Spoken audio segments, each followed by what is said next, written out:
ask the audience to please sit down so we can start the program.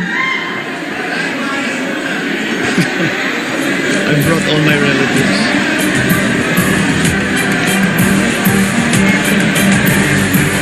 Everyone, can we ask everyone to please sit down so we can start the program? Okay. Thank you for your cooperation. Thank you.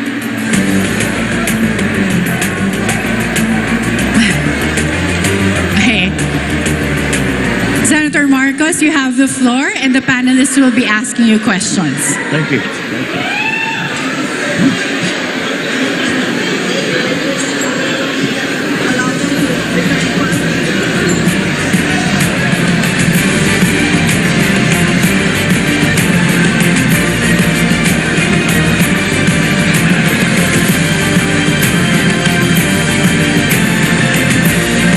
Been to a campaign rally, but if this looks like it, and maybe multiplied so many times over, I can imagine what they're feeling is like euphoria, isn't it? Because we're not even involved and we are feeling euphoric here. It's very encouraging, ma'am. That's true. Okay, this is the second time we are going through this, but this time it will be banter. Nothing aggressive nor belligerent. You have the thickest portfolio here. I counted more than 50 pages which were submitted to the network and which were given to us. I have 1,000 questions, but since I have 3 other colleagues here, maybe I'll ask something which is right in my alley, and I think I have asked this also in my post in the social media. And post-Ukraine, assuming that you have a peace agreement within the next 2 weeks, which is more likely, do you see a new political and economic order, but this time you have other political actors like Moscow, Beijing, and even Tehran? Yes. What's your take on that? There will be a new world order. Because I have, I think, watching Ukraine and seeing the developments, and which are not exactly going the way of that the President Putin would have wanted it to. I suspect there will be domestic implications to whatever the peace agreement is going to be. I hope you're right, ma'am, that it will be done in 2 weeks, because we are the entire world is suffering. But there will be a very big change, because the how do you say, the idea, I think some of the analysts have said, I don't know if you agree with this, is that President Putin is trying to reconstruct or recreate the Soviet Union under another name. So perhaps this was his move. Should he weaken as a political figure in his own country, in Russia, then certainly the policy, that policy of trying to gain territory through whatever means, as he says, because to provide for him a buffer to NATO, whatever the reason might truly be. I think that will have to be re-studied by whoever will be most dominant in Russian domestic politics after Putin. So yes, I believe there will be a new world order, and I think I am certain that Tehran and Beijing are watching very, very closely what will happen to Ukraine. There will be a geopolitical balance of power. It also depends on what the reaction of the EU and the United States will be. I think the United States we can predict fairly accurately. EU is in a more difficult spot simply because they are highly dependent for their energy to Russia, and how they will balance that. I know that the President Biden has just signed with the EU a deal to supply from the United States and from other countries. 15 billion tons of gas, which will cover some of the needs of the EU. But again, that's not something that can instantly be made, to instantly be applied. There will be a transition period because it is a very large economic infrastructure that has been developed for Europe to take advantage of the gas supplies out of Russia. These are all terribly large forces, and inevitably it will change things. Yeah, but it seems like you have a more dire scenario, future scenario in mind. But what I have used really is from a content analytical perspective, using events data analysis, meaning I'm paying attention to the verbs being used by the negotiators. And this is not Pollyannish, by the way, Mr. Marcos. It's just that I feel that Putin will not allow the conflict to spill over. It will encapsulate within the Ukraine, a conflict area. And But- that, yes, I still believe that within the next 2 weeks you have a peace agreement. I sincerely hope so, because misunderstandings, mistakes can occur. With Poland being right there on the border of Ukraine, we already have had reports of missiles that mistakenly flew into Poland. And these are the kind of things that we have to be very careful about. I think maybe that is one thing that they can agree upon, Russia and the West, as we have referred to it often. Mr. Marcos, earlier, I don't know if you were around already when I asked questions about the projected state visit of Vladimir Putin here in the Philippines. Because the Duterte administration has only so many more breaths to take before the end of their regime, of their tenure. When you become president, will he honor that invitation that Duterte had given to him to do a Certainly. state visit? Not just a visit, a state visit. Well, certainly. Why not? We have diplomatic relations with Moscow. We should continue to honor that agreement that we have with Russia, and we must continue to again cultivate the relationships that are beneficial to the country.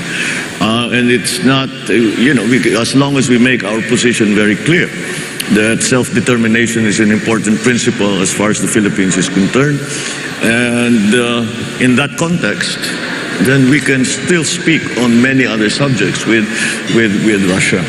Yeah, so that means you are not telegraphing something to the United States of America by welcoming Vladimir Putin in a state visit. It need not be Russia or Vladimir Putin, any country. I think that would like to come and visit and would feel that there is something beneficial to be gained by furthering, strengthening relationships between our two countries is something that we should always be open to. Thank you. Thank you, ma'am. Good evening, Mr. Marcos. Good evening.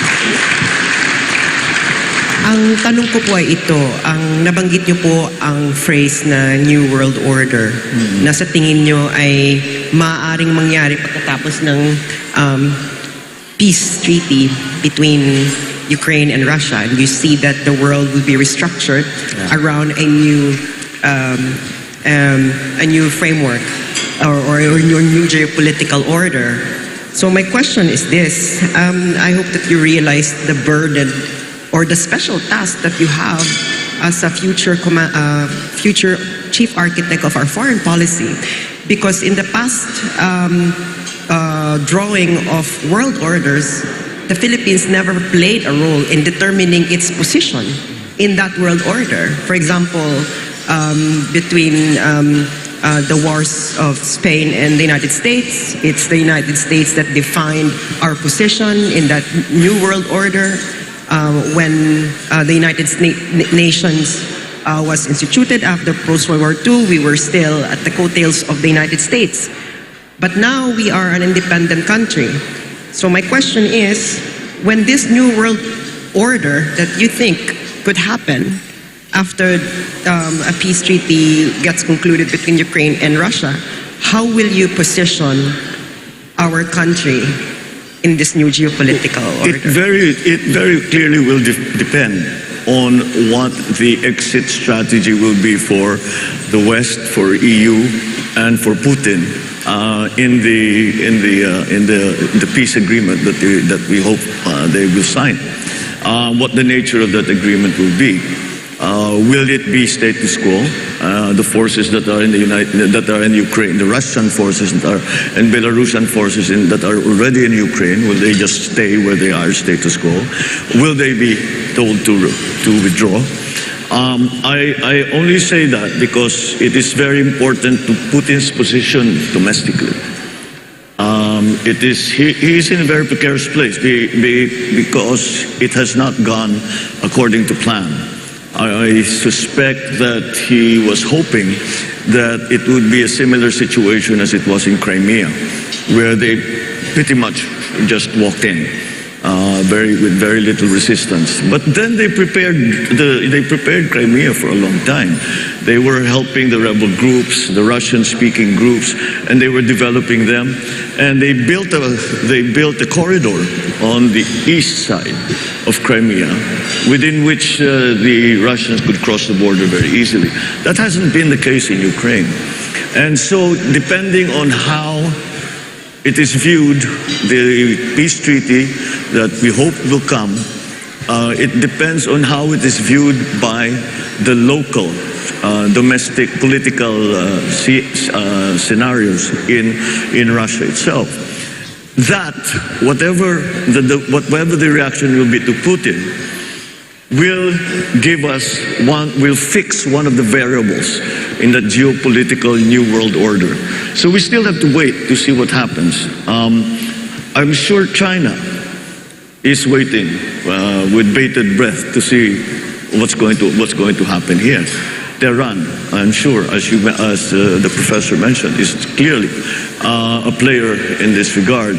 And in the Middle East now, so far it has not affected the Middle East in any way so far. But maybe if it works out for Russia, if it works out for Vladimir Putin, China might be emboldened to make their own moves. Tehran might be emboldened to make their own moves. On the other hand, if it is very much a rejection of the idea of Putin of taking over a country, then perhaps that will also influence their thinking as to what can and cannot be done for their own interests. So yes, I don't think we can predict very closely, because we cannot. I hope to be as optimistic as the professor, but I don't see it happening in 2 weeks, to be perfectly honest. I hope it is. I hope it does, because the economic effects on every single person in the world has been enormous. And it is going to be enormous for a good long while. It's not going to go away anytime soon. Sir, since we have a mutual defense treaty with the United States, that would affect, I'm sure that would play a role in how, our country would position ourselves in this new geopolitical world order. So my question is, to what extent will you allow the United States influence your actual decision making in how you're going to craft the future foreign policy of the Philippines when that new world order has already taken shape? Well, we have a very special relationship with the United States, and it's something that we have had and developed over 100 years, starting from being essentially a colony to a very strong partner here in this, especially in this part of the world, in the region.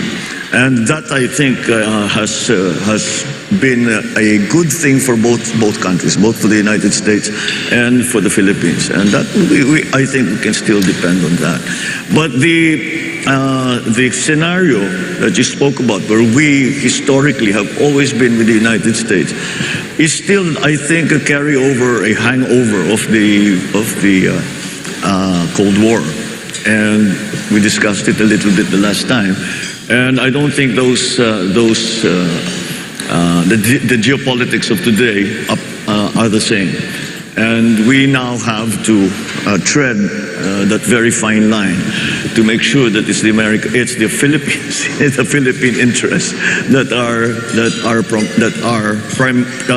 the primacy of Philippine interests in anything. Now, in geopolitics, especially, we have another superpower 600 kilometers from our coastline, China. That puts again the Philippines in quite a precarious position. We're lucky because we're important geopolitically, even just we're strategically.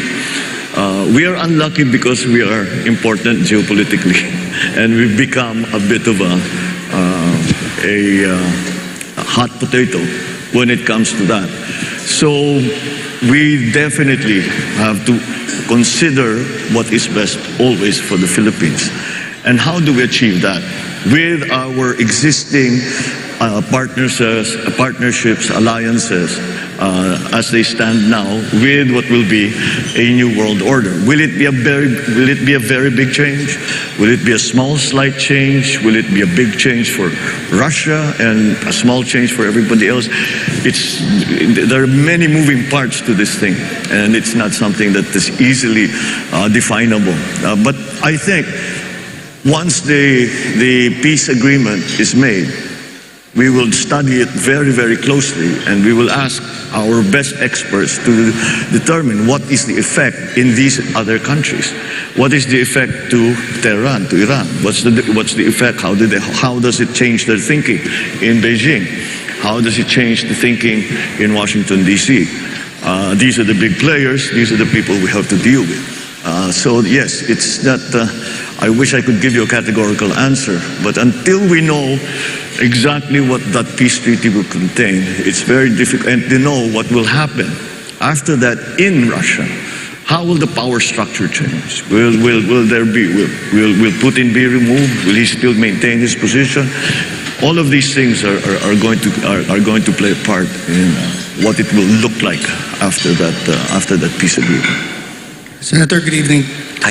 With this as a backdrop, the discussion with Russia, Ukraine, I was wondering if you can pivot to domestic concerns, particularly your energy policy. Yeah. Because as you said, the conflict is being felt worldwide, and among the things that we are seeing are sky-high fuel prices. But how would you address this? What would be your policies, particularly with energy security, going beyond this issue? In the past week or so, since the war in Ukraine began, I have been espousing a policy of subsidizing all oil imports. Because the idea is that, yes, transport is the first sector that's going to be affected, but everyone will be affected. And therefore, if we are to support everyone, we have to subsidize all oil imports, in my view. However, I have been crunching the numbers. We can't do it. We cannot afford it. It's that simple. So we have to focus now. Now, maliwanag, yung mga transport group talagang naghihingalo dahil dito sa pagtaas ng presyo ng langis. Pero alam naman natin, pag tumaas ang presyo ng langis, sabay-sabay susunod na yung mga iba. So we have to focus in the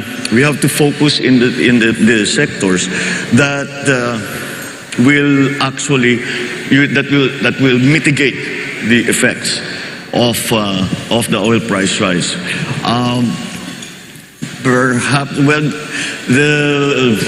there still exists the option of perhaps giving a tax holiday on the excise taxes to the oil for the oil imports. However, the pandemic is not over. We do not know what is going to happen next. When each time we thought tapos na, it came back. And I'm sure all of us after Christmas, after the Omicron hit at the end of January, sabi natin siguro baka tapos na ito, baka wala na. But then we hear news now about Korea, about China, about Hong Kong, that they're locking down again. So we need those funds. Well, the government doesn't need the funds, people need the funds. And so we will still have to continue to collect as much as we can in preparation for any possible occurrence in terms of the pandemic. Baka may bagong strain, baka may babalik. But I don't think we will ever return to a time of lockdown anymore. Senator, just before we go on the break, I was wondering if you can clarify your position on the oil price stabilization fund, because there's been some talk in social media to report, and I don't know if you are. Of course, the appeal is that there will be subsidy when prices are high. Yes. But the downside is that prices will remain high because when global prices dip. Yeah. And there's the argument, of course, that the market is always more efficient in determining prices. Could you clarify your position? No, I think it is not to change the price of the oil. It's to change the rate of change. It is to try and mitigate the rate of change. So that, let's say, if the price increase is from Sunday to Monday, instead of increasing the full, let's say we're going to increase by, I don't know, 5 pesos, let's say. Instead of doing it all in one shot, we do it slowly because we have a stabilization fund. There is no way to bring the price of oil down from the Philippines. We are at the mercy of the oil producers. We in the Philippines, if I'm not mistaken, are 0.07% of the fossil fuel market, and therefore have very little influence on pricing. And we produce very little in terms of oil production. Malampaya is about, they say will dry up in the next 2 or 3 years.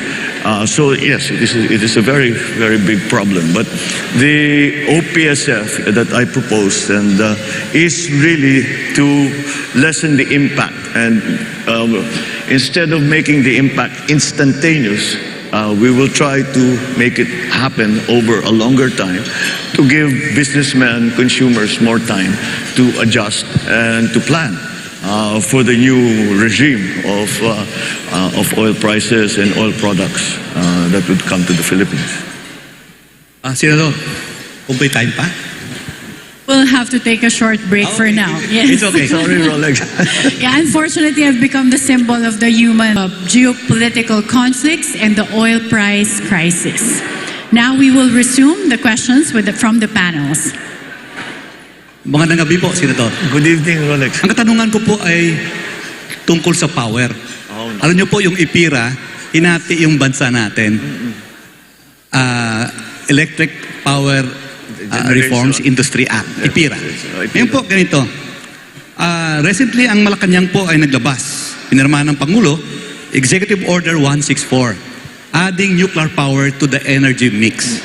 And among others, to study the viability kung pwede pa natin i-operate yung BMPP at ang iba pang mga facilities para sa paggamit ng nuclear energy. Pwede mo malaman kung ano yung isip nyo po tungkol dito? Kasi po mangyayari sa sunod na termino, ang 18 milestones. Ito po yung unang hakbang lamang. Marami talagang pinag-uusapan. Energy is hard. Ito, aaminin ko sa inyo, talagang pinag-aaralan ko, napakahirap ayusin. Dahil nga, yung ating sistema, the IPIRA law, marami talaga nakakontain dyan na kailangan pag-aralan ulit. Because ang reklamo sa buong bansa, both na consumers lamang at saka yung mga negosyante. Kasi lagi natin napapag-usapan mga foreign investors na nagre-reklamo sa power, pati local investors. Kaya ang investment sa Pilipinas is not capital intensive. Yung mga investment sa Pilipinas short term lang, kuminsan hot money lang pumapasok, labas lang yan. He doesn't build anything. So that is it. It is a major problem. Kung titignan natin ang mga projection sa pangyayari, ngayon just as a perfect example, narinig na siguro naman ng lahat, na sinasabi na baka sa eleksyon magkakaroon ng brownout. Kaya dahil nasa gitna na tayo ng summer, ng tag-araw. Kaya yan ang maliwanag na maliwanag, kulang na talaga ang power supply doon sa ating requirements. At saka yung idadagdag pa dapat natin para makapag-industrialize tayo mabuti. Kaya it's something that has to be attended to. In other words, kailangan natin lahat. Kailangan natin lahat ng makuha natin ng power sources para mabigyan tayo ng mas mura at mas malawak at mas reliable na power supply. Ngayon, maaari nating i-expand yung ating hydro, expand natin yung ating geothermal. But there's a very simple idea when it comes to the energy sector. It's something called the base load. The base load is the load that never goes away. The demand that never goes away. Kahit gabi, kahit araw. Ito na yung mga planta na nagpapatakbo. So that base load has to be satisfied. Kaya kung hindi umihip ang hangin, paano yung wind power? Kung gabi, paano yung solar power? Kailangan pa rin ng traditional. Ngayon, doon tayo mamimili. Although it's not traditional for the Philippines, nuclear power is already considered a traditional power source. So it has to be looked into. Yung sa BNPP, nag-offer na because if you, ang Korea has, I believe, 5 sister plants to the Westinghouse plant in BNPP.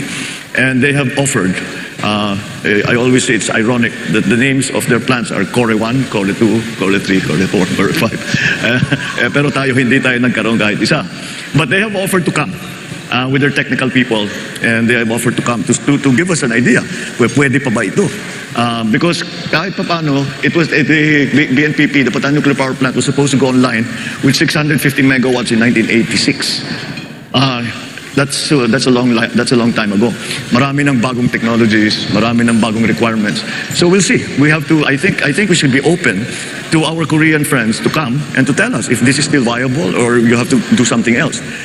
When it comes to nuclear power as an idea, well, let's just follow the science because dito naging political sa Pilipinas. It's also political in other places, but in our particular case, the reason we have no nuclear power plant at all is pure politics. Did not really follow the science. So we have to look into it because even after Fukushima, when everybody was saying nuclear power is going to, we have to kailangan natin pag-aralan ulit yan, mukhang delikado. Walang nagbago ng kanilang pagplano na pagpatayo ng nuclear power plant kahit saan. Amerika tuloy-tuloy pa rin. Sa France, the majority of their power is already created by nuclear power. So in the other countries, ganun din. So I still think that it's something we should examine. There are many new technologies. One of the ones that we keep reading about are the modular nuclear power plant. They start with a small one. Gusto mong palakihin, bumili ka ulit ng module, ikakabit mo, palakihin mo ng palakihin hanggat gusto mo. Siguro naman kaya natin patakbuhin ng nuclear power plant. There's no reason na bakit hindi kaya ng Pilipino na magpatakbo ng nuclear power plant. So it's something that should be part of the mix. Kasama diyan is COP26, where we decided to cut down on coal-fired power generation. And what happened, nagtaas na ng presyo kasi walang kapalit sa renewable. Ibig sabihin, yung mix ng renewable at saka traditional, kailangan talaga natin, we have to decide once and for all, what is the mix that's good for the Philippines. I think it's not going to be a static point.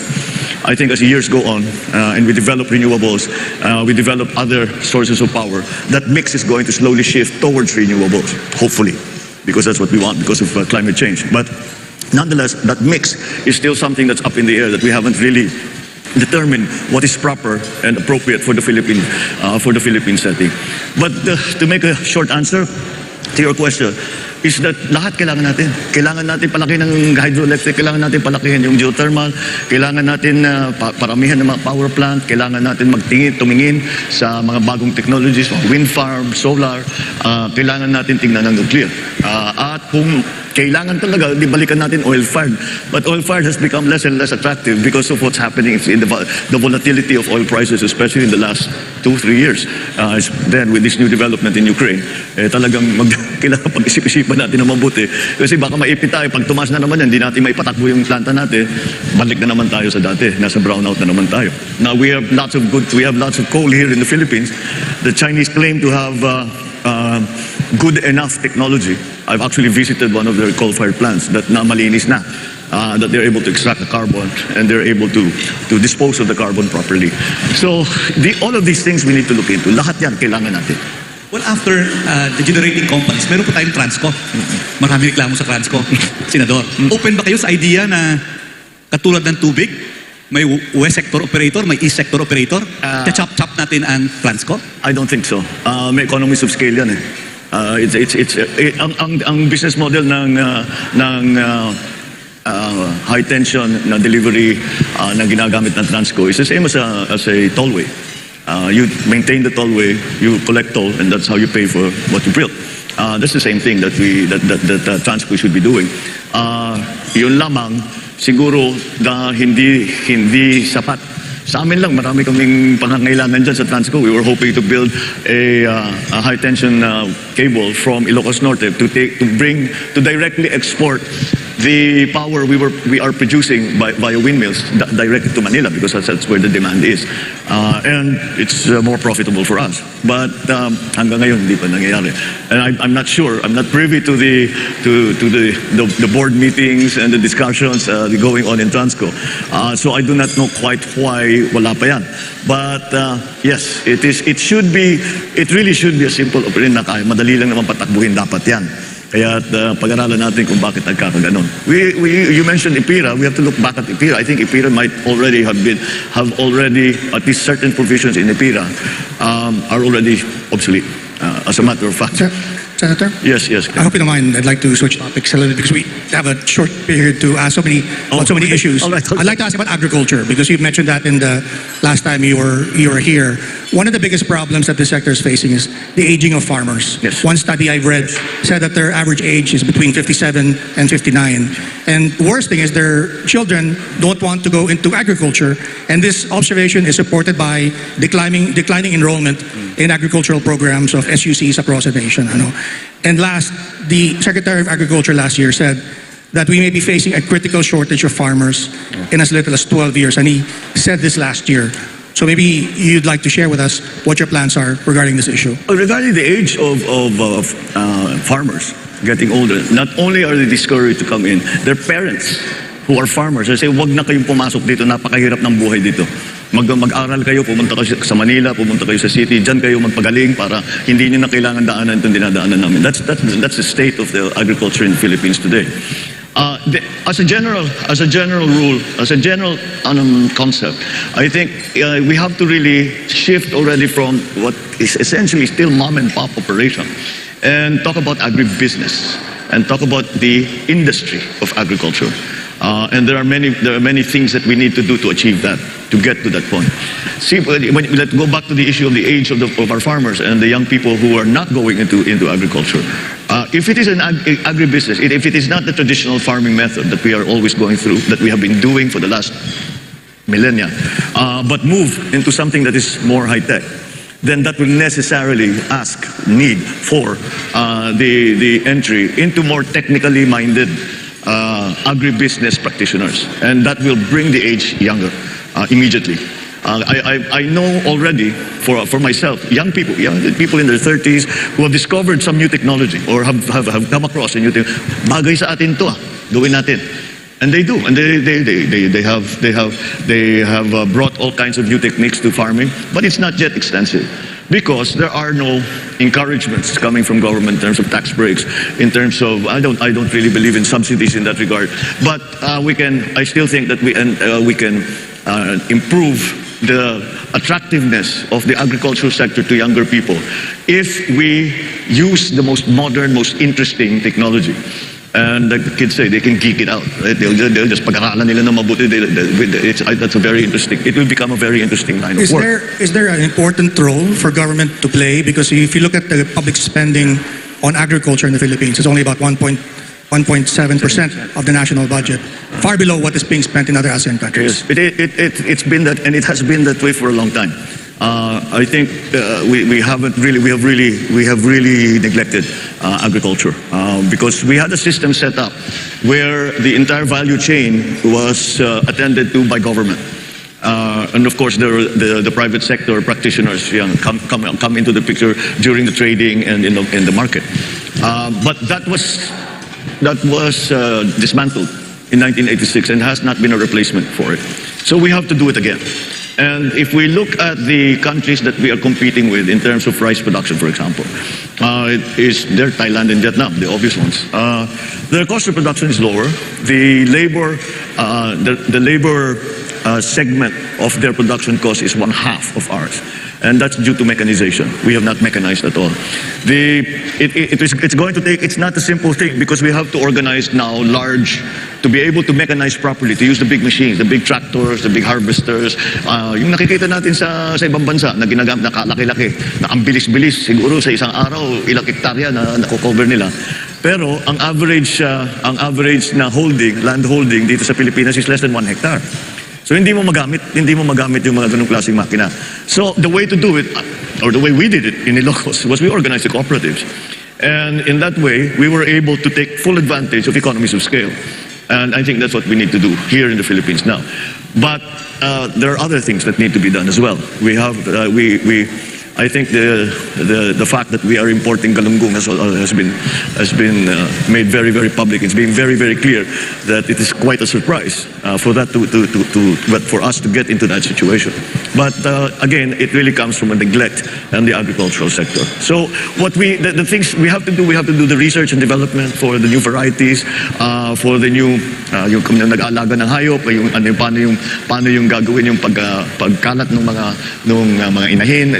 Again, these are different schemes that we have to put together. In our fisheries, there is a very, very good potential for us. Kung ayusin lang natin ang ating kinukuhanan ng isda, number one, bigyan natin yung mga mangingisda na mas malaking bangka. Maliliit lang yung bangka nila eh. And they have to go out already 12 kilometers kasi overfish na dito sa loob. And then of course, patrol so that maraming nagpo-poach sa atin. So we have to have all the best techniques and technologies for our farmers and for our fishermen. Fisher folk. So that's just the beginning of it. And then the support. Now, one of the biggest problems that the agricultural industry is facing right now in terms of crops is urea is 2,500 pesos now. And we know of many areas where farmers just didn't plant. And that kills our production. Taas na naman ang importation natin. Because kung minsan, kung kulang talaga. Kung pabayaan mo yan, tataas naman ang presyo, hindi na kaya ng tao. Kaya talagang kailangan ayusin yung agrikultura. So you have to support, the government has to support that. This question of urea, for example, siguro ang gobyerno na ang bibili in bulk, hundreds of tons of urea, and then isama na yan sa production loan bago planting season. Magbibigay ka ng production loan sa farmer, yung iba pera, yung iba seedlings, yung iba abono, the fertilizer, at saka yung pesticide. And then you could support them with new techniques, the techno demos, to teach them what are the new plants, what are the new techniques, how you can save water, how you can save on the other inputs, etc., etc. And then the processing. It should not really be allowed anymore.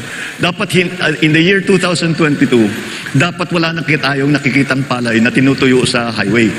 Dahil dapat meron na tayong binigay. Yan, si Rolex knows this well because sa local talagang yun ang problema eh. So, tapos yung mga milling, dapat talaga meron tayong milling na small scale, large scale, depending on what everyone. So, the value stays with the farmer. Hindi pumupunta sa trader na may malaking milling na planta. I mean, there's nothing wrong with the traders. They have a part to play. But let's keep as much of the value added and give it back to the farmer. And then, if we are able to do that, gumanda ang ating production, bumura ang ating production cost, we can directly sell it. And the kadiwa is the example that we always use. We can sell it to the public at a lower price, assuming the government will not make a profit, because the government should not make a profit. So they should be able to sell these basic agricultural products for less. Mr. Marcos, Yes, we all know that your campaign's theme is unity. Mm-hmm. And recently you made a statement on an issue that would test your call for unity, because this issue is really polarizing in our country, and I'm referring to your statement on LGBTQ rights. And so my question is, there are a lot of interests that had to be balanced here, especially that even though that we are a secular country, our people, around 80% of our people have really, really strong religious beliefs, and these two things, are always contrary to each other. So my question is, how will you balance the legitimate aim of protecting the rights and welfare of LGBTQ people while at the same time respecting the legitimate interests of religious groups that they can freely pursue their belief on this matter? I don't think LGBTQ issues are polarizing in the Philippines. Honestly. I think we are much more open-minded about it, considering the fact that we are in fact a very Roman Catholic country. But then you must, and so that I don't think it's polarizing at all. I think Filipinos are I don't know how to put it, but we're much cooler than most other places when it comes to these things.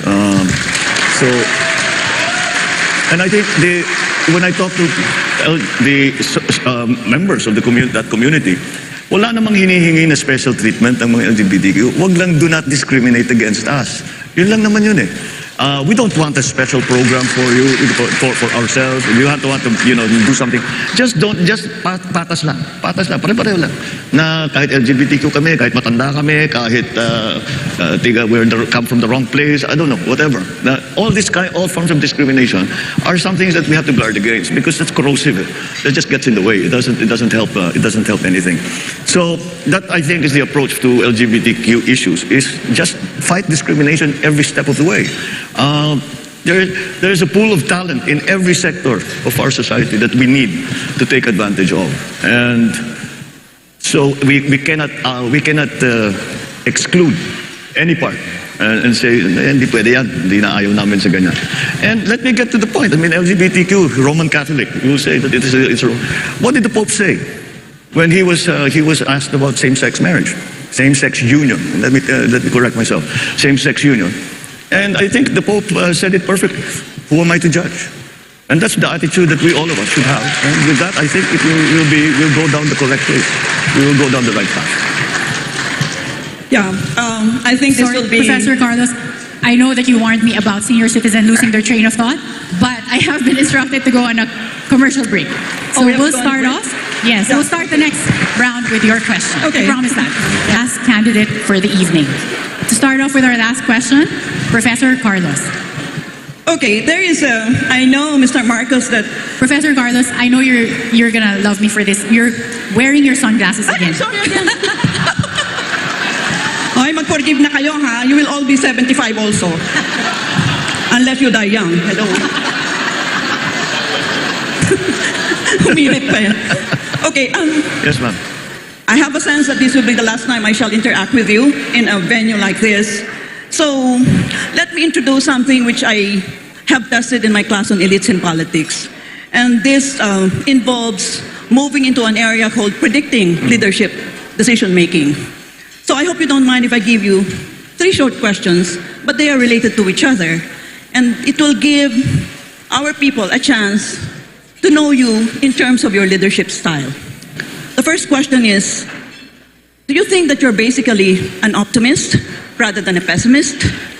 Number 2, do you think you are basically a high-risk taker rather than a low-risk taker? You'll notice the 2 are related.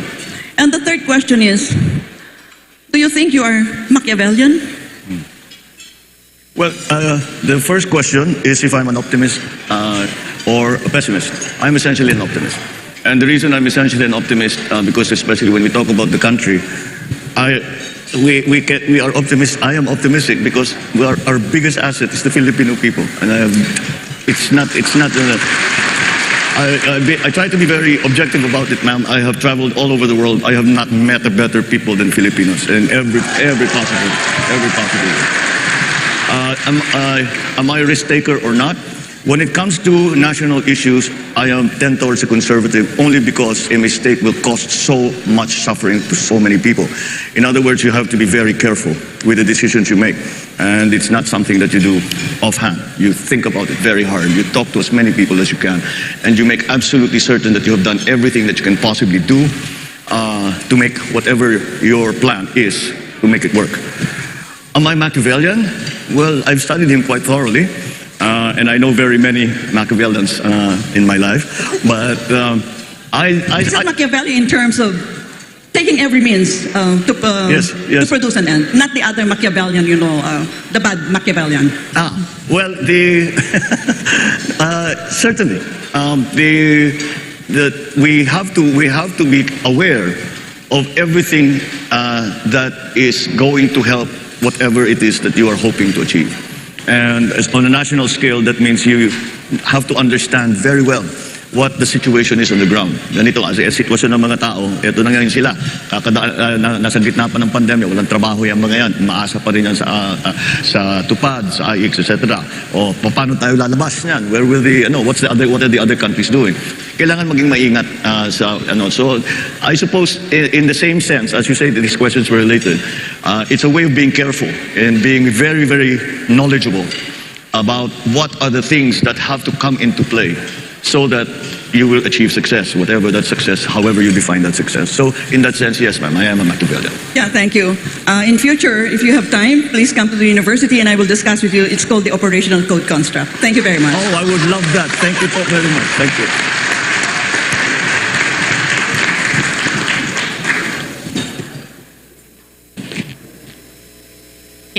So sorry, I know we were getting requests for extension, but we want to be strict about keeping it to 1 hour for all the presidential candidates. So, Senator Marcos, you have the floor for your closing remarks. Well, first of all, I thank again our panelists and SMNI for this opportunity to speak on the many issues that have yet to be explored. The format as well, I think, is quite constructive. So thank you to SMNI for that. Thank you to our panelists here. I hope to continue to lay out what programs that form a part of the platform, the planks of the platform, for the possibility for the next administration, for the possibilities for the next administration. And that's why such opportunities such as this are very, very important. And I hope that we have been able to impart some of the ideas that I'm examining and trying to put together to bring to the next administration should I be elected to the presidency. So we hope that we continue with this discussion. I hope that people come and think about it.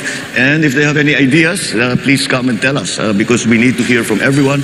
We need everyone. That is the cry of the unity team, is that we cannot say that anyone is not needed. Everyone is needed in this effort that we are trying to do to get through the pandemic, to recover our economy from the problems that the pandemic has brought, and to position the Philippines to face the new world order and what will happen in the next few years.